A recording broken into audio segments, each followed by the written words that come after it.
சின்ன வயசுலலாம் பார்த்தீங்கன்னா நம்ம அப்பா அம்மா நம்மளுக்கு சைக்கிள் ஓட்ட சொல்லி தரும்போது ஒரு கையை பின்னாடி பிடிச்சிட்டே வருவாங்க. நீ தைரியமா ஓட்டு, நீ கீழே விழாதபடி அப்பா பிடிச்சிக்கிறேன் அப்படின்னு சொல்லிட்டே வருவாங்க நம்ம பின்னாடியே. நடுவில் அப்பா கையை எடுத்து விட்டு பார்ப்பாங்க, பேலன்ஸ் பண்ணி நம்ம பிள்ளை நல்லா ஓட்டுதா இல்லை பேலன்ஸ் பண்ண முடியலையா, தடுமாறுதா அப்படின்னு சொல்லி பார்ப்பாங்க.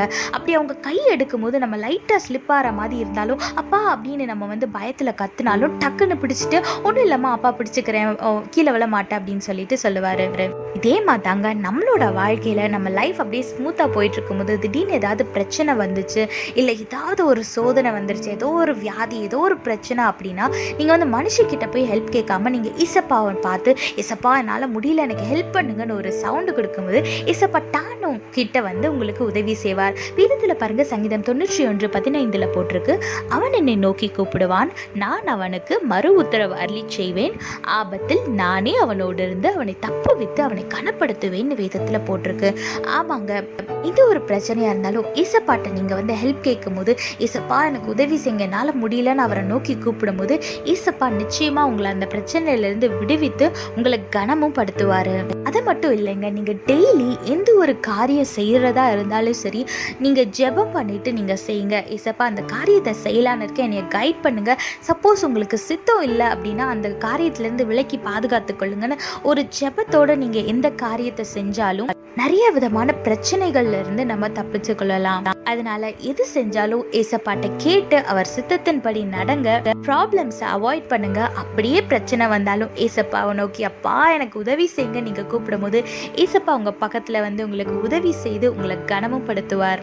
அதனால தேவனை நோக்கி கூப்பிடுங்க, ஆசீர்வாதமான வாழ்க்கையை வாழுங்க. கர்த்தர் உங்களோடு கூட இருந்து உங்களை ஆசீர்வதித்து பாதுகாத்து வழி நடத்துவாராக. ஆமென். In our childhood, when our father is trying to teach us how to ride a bicycle, he will hold the cycle with one hand and he will say, "Don't worry, you will not fall down. I will hold the bicycle tightly." So we will start riding a bicycle with confidence that we will not fall down.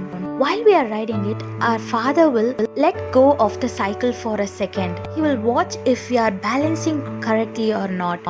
But if he sees us struggle and if he sees that we are not balancing and if he sees that we are going to fall down, and when we call on to him, he will hold the bicycle tightly. Likewise, in our life, we might go through lots of difficult situations. But when you call on to Jesus, he will rescue you and he will honor you. Look what the Bible says in Psalm 91:15. When they call on me, I will answer. I will be with them in trouble. I will rescue and honor them. Yes, our Lord is always with us in our trouble. And when we call on to him, he will come and rescue us from that trouble and he will honor us.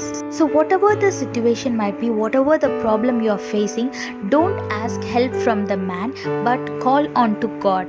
And instead of calling him only at your troubles, always ask his guidance before you do anything, so that you can avoid to get into trouble.